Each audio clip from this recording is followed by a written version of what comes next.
I'm Joe Marshall, and I'm here to talk about how you can run Web3.py in a browser without any kind of servers or anything. So let's get a browser up. This is Jupyter Lite. It's like a Jupyter notebook, except there's no server. The kernel and everything runs in the browser itself. This uses WebAssembly. So we're using a Pyodide kernel. This is Python compiled for WebAssembly with a bunch of common packages.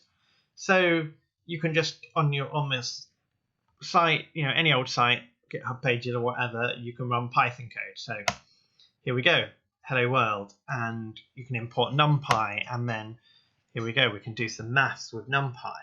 So Web3, you can run Web3.py in Pyodide in your Jupyter Lite. So here we go, let's run Web3, and we'll just run the test provider. Yep, okay, so we can connect to the test network, and here we're going to connect to the Sepolia testnet, and as if by magic, here it goes.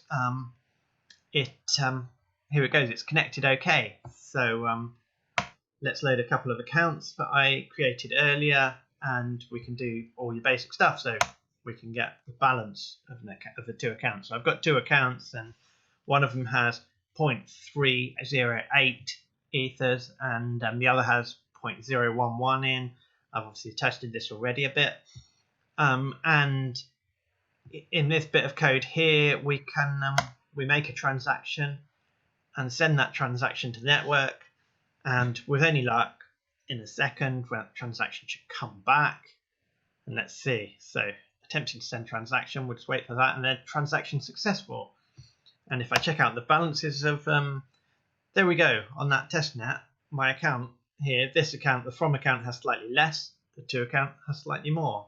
It's kind of what you'd expect.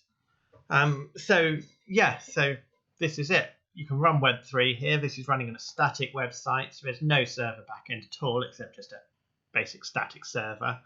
And there's no code, nothing to install. Okay, so I have to admit that this is slightly kind of early access right now, so I had to do quite a lot of kind of compiling things for WebAssembly and stuff to actually make this all work, and we're kind of currently in the process of bundling all this up. So actually, if you look at the disgusting code that actually makes this start up, it won't start up with all this really kind of horrendous code right now, and there's various bits you have to hack in. So yeah, look out for this, it's coming soon.